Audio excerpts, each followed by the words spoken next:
Salam, mən bugün sizə dəmir preparatları nə formada verilməlidir, onun haqqında qısa danışmağa çalışacağam. Əvvəla onu deyim ki, səhər sağlıqlarında verilməlidir. Əgər uşaq səhər vitamin D qəbul edirsə, onda dəmirin verilməsi gün saatlarında da təsadüf edə bilər. Ac qarına verilsə məsləhətdir.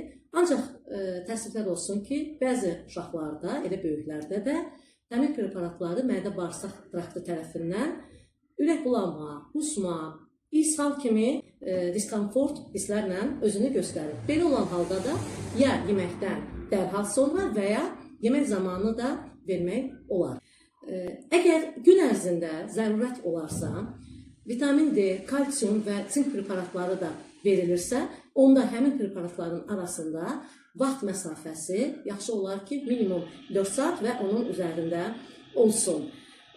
Dəmir preparatını qəbul edəndən sonra dərhal ağız boşluğu yaxalanmalı, xüsusən dişlər fırçalanmalıdır ki, dişlərin emal qatı zədələnməsin və karies yaranmasın.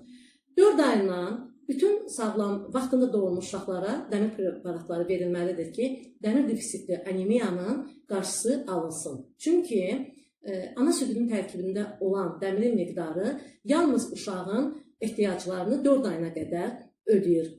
4-6 aydan sonra isə artıq bu tələbat artdığına görə mütləq biz əlavə olaraq dəmirin profilaktikasını aparmalıyıq.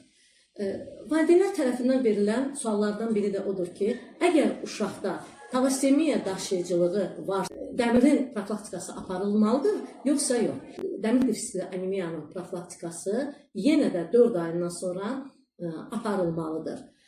Növbəti sual, əgər qanda dəmirin miqdarı norma daxilindədir, bəs orada mən nəyə görə dəmir verməliyəm? Cavab isə belədir. Əgər qanda dəmirin miqdarı norma daxilindədirsə, bu çox yaxşı və biz buna sevinirik və profilaktikanı aparmaqla da məqsədimiz elə ondan ibarətdir ki, dəmirin normal miqdarını uzun müddət qoruyub saxlaya bilək. Hansı klinik əlamətlər baş verir videolarımızda danışacağıq. Diqqətinizə görə təşəkkür edirəm.